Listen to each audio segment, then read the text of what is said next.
Mag-give back rin ako sa kanila kasi sinamahan nila ako at Salamat, Shopee. sa buhay hindi mo talaga may iwasan na parang naliligaw ka pero hindi yun ang pinaka-main point ng pinyong ito dahil ito ay warm up pa lamang. Uy, bakit ang seryoso mo dyan? Bakit parang galit ka? Yummy!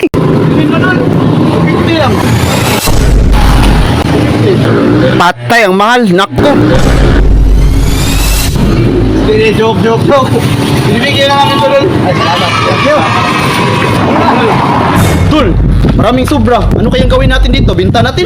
Magkano kaya? 50 isa. 50 isa? Pira yun? Sige. Paldo na to. 250. Legit. Dala ang aming kagamitan at mga kasangkapan. Nagtungo kami sa lugar na wala talagang makakadisturbo at walang ibang tao kundi kami lang. Dahil tanghali na't nagugutom na talaga ako. Ayos. At bago munang lahat, huwag nating kalimutang ialay at ipagpasalamat ang lahat ng ito sa Diyos. Kasi naamin ko na hindi talaga magiging posible ang lahat kung wala ang dasal at ang pananalig sa Panginoon. Dalangin namin sa Diyos. Guro, anong susunod nating gagawin? Translation? Hoy, ano na naman yan? Hoy, ano yun? Grabe naman yung Ebro na yun. Taguro, anong masasabi mo? Hayaan mo na siya, baliw yan. Bueno, ikaw ang masusunod. Oh, ano naman to nakita ko? May mga chikiting na dumaraan. Nagkating kaya sila o pumasok sila sa kanilang klase? Hala! Seryoso ba ang hanap mo? Yummy! Hala! Parang nagkating talaga sila! Parang ang cute ng kamay ko at parang totoo talaga na parang pati ako cute rin. Napakarami pa talaga ng ganap at mga pangyayari sa cooking show na to kaya binibilisan ko na lang mga kilos ko para matapos ko talaga to sa araw na to. Nari ang naghiwa ko ng patatas, nagbalat ng bawang, hiniwang mga sibuyas, binabad ang tubig sa patatas para hindi mag-iba ang kulay. Ayoko maging kagaya niya. Nagbago na nga ng kulay, nagbago pa yung ugali. At laruhin ko lang na kagaya ng sinabi ko kanina, hindi tayo naliligaw dahil ito ay parte pa rin ng pagtulong natin. Dahil oo, gusto kong ipamukha sa inyo na kahit walang-wala tayo, kaya nating tumulong. Pero unahan ko na kayo, hindi ito pangiinis o kung ano man. Dahil gusto ko lang imulat ang inyong kaisipan sa mga bagay na posible pala. Dahil kung yung iisipin, ang Panginoon nga nakatulong kahit wala siyang pera. Oy, ano na naman yan? Oo nga no, sa wakas nag-sink in rin sa isipan ko na may punto rin yung mga sinasabi ko. Wow! Yan mga poks, napadaan nga pala yung pambansang nanay ko. So ayan, galing pala siya sa unahan, nagbungkal ng lupa para daw sa halaman niya at yan yung nasa plastic na dala niya. Tubig, and everybody smell. Ipatong ang kaldero, lagyan ng mantika, iprito yung mga ricados. Tignan niyo naman yung pagkakahalo niya, parang bakla. At parang sa nakikita ko, parang marunong talaga siya magluto. Anong masasabi mo, Taguro? Isa lang ang masasabi ko. Babayaan mo siya. Walang kikilos ng masama. Argentintin lang to.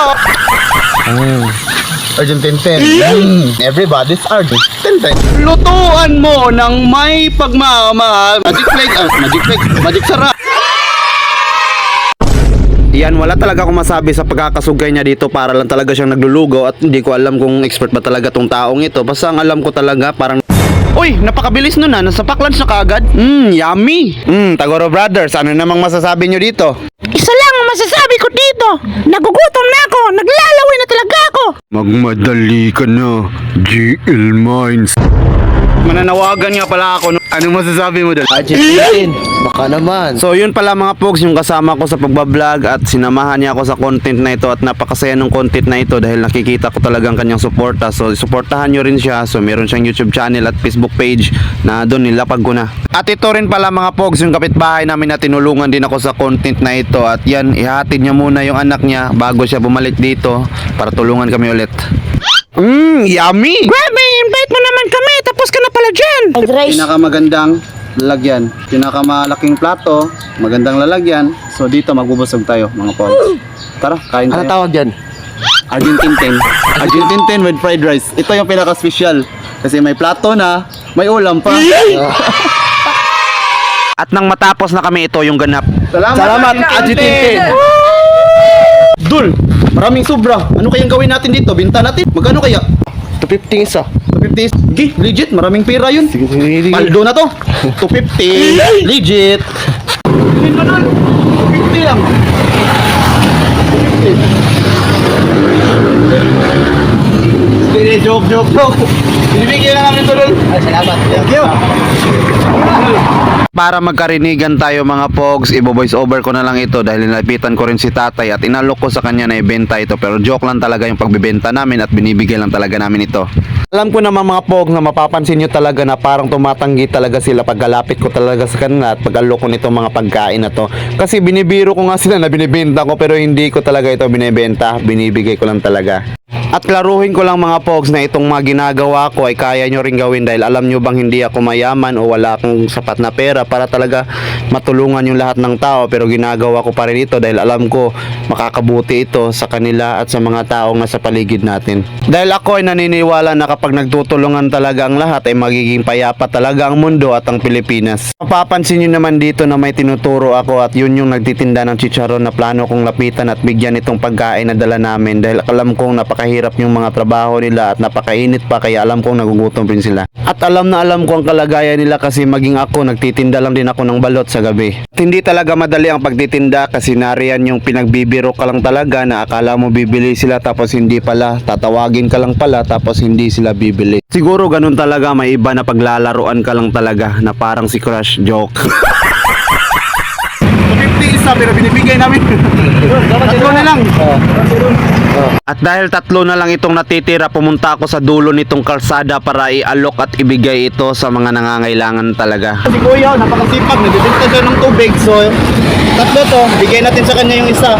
Kasi ang init to. Deserve niya na, red snack man lang. Kuya. 50. Binibigay namin kuya. Snack kuya ba? Snack. Wala naman talagang sapat na rason para hindi tayo makatulong. Basta yung kaya lang din nating ibigay, wag na nating pilitin yung mga bagay na hindi natin kaya. So yung kaya lang din nating dukutin sa ating mga bulsa, yun, kaya nating makatulong. Basta't hindi natin iisipin na ito ay pang makasarili lamang. Walang konti, no? Basta pagtulong, lahat yun. May halaga. So, yun lang gusto namin sabihin. Na walang malaki o maliit na tulong, yun ay nakakagalak sa Panginoon. Ipagpatuloy natin ang mga gawain ito at God bless sa atin. See you on top, mga pogs. Para sa kanila, kasi sinamahan nila ako at napaka-goods ng ginawa namin ngayon. Mag-give back rin ako sa kanila kasi sinamahan nila ako at napaka-the best ng experience na to. Salamat, Shopee.